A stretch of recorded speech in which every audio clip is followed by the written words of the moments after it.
Delight IAS पर आप सभी का एक बार फिर से बहुत बहुत स्वागत है।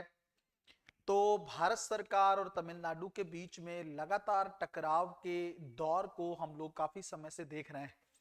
हालांकि इश्यूज जो हैं वो स्थानीय हैं, तमिलनाडु के अपने कुछ इश्यूज हैं, लेकिन कुछ लोग जो हैं इवन हमारी वीडियोस के कमेंट सेक्शन में भी इस तरह की बातें कर रहे हैं कि तमिलनाडु जो है वो तमिलस्तान की मांग चाहता है, तमिलनाडु भारत से अलग होना चाहता है। इस तरह का मुद्दा जो है मैंने काफी पिछले कुछ दिनों से नोटिस किया है। तो मैं चाहता हूं कि इस पूरे मैटर को लेकर हम लोग थोड़ा गहराई से विश्लेषण कर लें।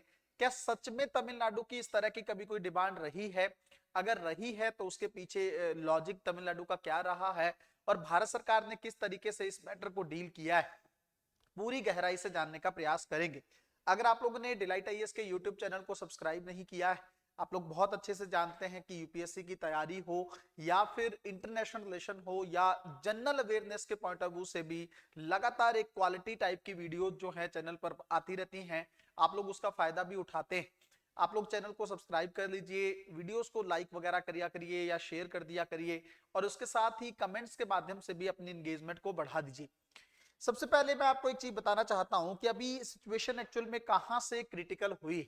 आप लोग बहुत अच्छे से जानते हैं कि कहानी जो है तमिलनाडु की शुरू यहां से होती है कि तमिलनाडु और के जो सीएम हैं और भारत के जो शिक्षा मंत्री हैं उनके बीच में किसी चीज को लेकर तकरार होती है।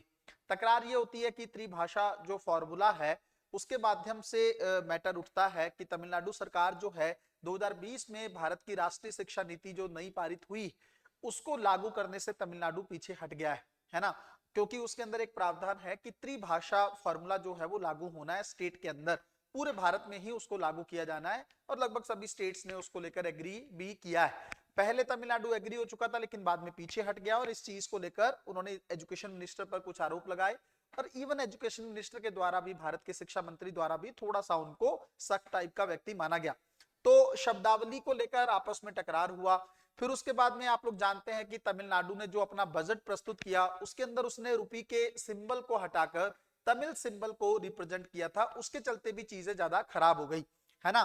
तो तमिलनाडु ऐसा नहीं है कि भाषा को लेकर आंदोलन पहली बार हुआ है। मैंने आप लोगों को बताया कि आजादी के बाद से ही तमिलनाडु की जो लोकल पॉपुलेशन है वो भाषा को लेकर थोड़ी सी ज्यादा संवेदनशील रही है। ये मैटर जो है तमिलनाडु की स्थानीय पॉलिटिक्स में भी काफी बढ़ चढ़कर पेश किया जाता है।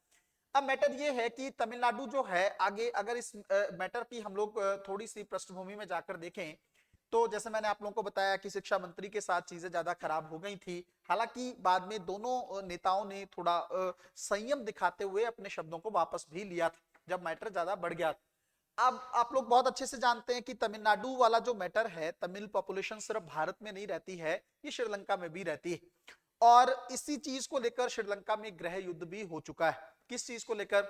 आप लोग जानते होंगे कि श्रीलंका में लिट्ठे वॉर के बारे में थोड़ा बहुत अगर आप लोगों ने सुना होगा, ये श्रीलंका का गृह युद्ध था। किस चीज को लेकर था? क्योंकि श्रीलंका में आपको पता है कि तमिल भी रहते हैं, बौद्ध भी रहते हैं, लेकिन वहां पर सिंहली जो लोग हैं वो ज्यादा मेजोरिटी में है और तमिल थोड़ा वहां पर अल्पसंख्यक तौर पर भी है। तो श्रीलंका में तमिल कैसे पहुंचे, इसका भी अपना एक इतिहास है। आपको पता है कि चोल काल के टाइम से ही, चोल समय जब था भारत में, चोल शासन था, उस समय से ही तमिलनाडु के लोग वहां पर बसते रहे हैं। फिर ब्रिटेन के दौर में जब 200 साल ब्रिटेन ने भारत पर राज किया, तब भी ब्रिटेन तमिल के कुछ लोगों को श्रीलंका में जाकर काम करवाता था। तब से तमिलनाडु की जो पॉपुलेशन है या तमिल पॉपुलेशन है श्रीलंका में भी बसी।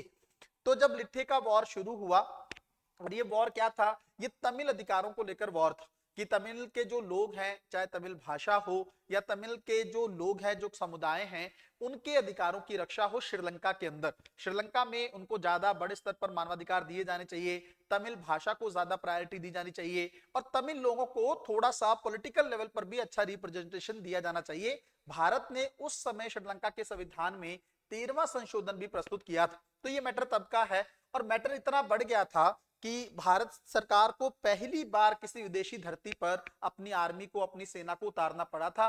ये पिक्चर्स आप देख सकते हैं, ये राजीव गांधी हैं, पूर्व प्रधानमंत्री हैं, इन्होंने भारतीय सेना को श्रीलंका में उतार दिया था गृह युद्ध को रोकने के लिए।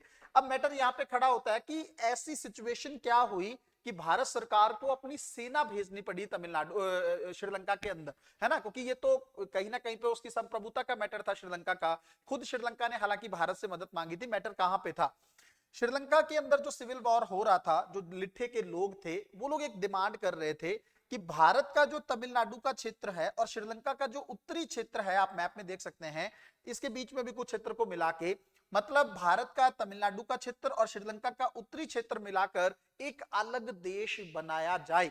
आप समझेगा ये जो डिमांड है इसका ऐतिहासिक पृष्ठभूमि जो है, हिस्टोरिकल बैकग्राउंड जो है लिट्ठेवार से जुड़ता है। लिट्ठे के टाइम पे उन लोगों ने ये डिमांड की, हालांकि सारे लोग ये डिमांड नहीं कर रहे थे, लेकिन क्योंकि भारत ने अपनी इस मैटर में थोड़ा सा श्रीलंका को गंभीरता से लिया था, तो भारत ने एक इस तरह की चीजों को श्रीलंका को बोला था कि श्रीलंका जो है तमिलनाडु या तमिल के लोगों को थोड़ा अधिकार दे। तो फिर वहां पर डिमांड उठने लगी कि भारत के से भी ये क्षेत्र लिया जाए और इस पूरे क्षेत्र को मिलाकर जो है एक अलग देश बनाया जाए, जिसके अंदर तमिल पॉपुलेशन आराम से रह सके और उसके अंदर किसी का दखल नहीं होना चाहिए। जब ये मैटर भारत की तरफ से, भारत को पता चला कि इस तरह की डिमांड हो रही, तब जाके भारत सरकार की तरफ से सेना को भेजा गया था ताकि इस गृह युद्ध को जल्दी से जल्दी कंट्रोल किया जा सके। हालांकि श्रीलंका में गृह युद्ध खत्म होने में लगभग 2009 तक का समय चला, काफी लंबा चला ये वॉर, लेकिन धीरे धीरे श्रीलंका की सरकार ने इसको कंट्रोल में कर लिया। अब बात यह है कि आप लोग बहुत अच्छे से जानते हैं, क्या अभी इस तरह का कोई मुद्दा है? तो अभी कुछ लोग हैं जो बार बार तमिल मुद्दों को लेकर ये बात उठाते रहते हैं, लेकिन ऑफिशियल तौर पर तमिलनाडु की सरकार द्वारा इस तरह की कोई डिमांड कभी नहीं की गई है और ये हो भी नहीं सकती है। उसका रीजन आप इस तस्वीर को देख सकते हैं। भारत में इस समय बहुत मजबूत सरकार है ना, बहुत ही मेजोरिटी के साथ। हालांकि 2 बार सरकार बहुत मेजोरिटी से आई है, 2024 में उतनी मेजोरिटी सरकार के पास नहीं, लेकिन सेंट्रल गवर्नमेंट बहुत स्ट्रांग है भारत में।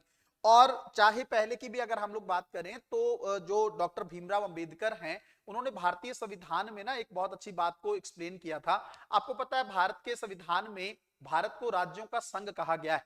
इसके 2 मतलब डॉक्टर भीमराव अंबेडकर ने बताए थे।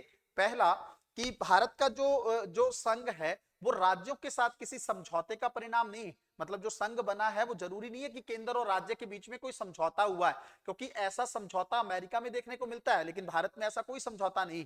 दूसरी चीज ये थी, राज्यों के संघ शब्द का मतलब जो था, दूसरा अर्थ ये था कि किसी भी स्टेट को भारत से अलग होने का अधिकार नहीं है।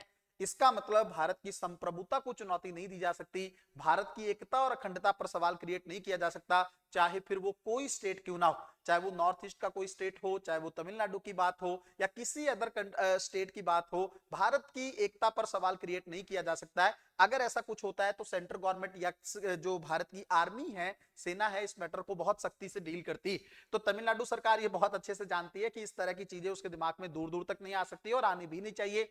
भारत एक है, एक रहना चाहिए। इवन भारत के अंदर बाकी क्षेत्रों को मिलना चाहिए।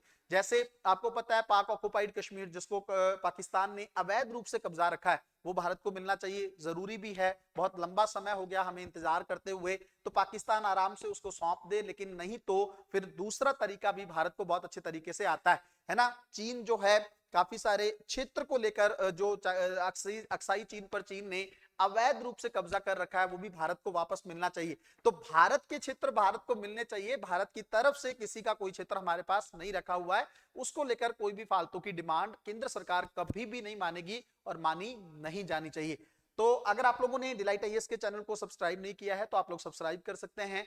इसके अलावा टेलीग्राम चैनल को ज्वाइन कर सकते हैं, ताकि आपको अपडेट्स जो हैं, चाहे वो वीडियोस को लेकर हो या यूपीएससी एग्जामिनेशन को लेकर हो, उसके अपडेट्स आप लोगों को समय समय पर मिलते रहें। मिलते हैं अगली वीडियो में, तब तक अपना ध्यान रखें, अपनी पढ़ाई को बहुत अच्छे तरीके से करते रहें। बहुत बहुत धन्यवाद।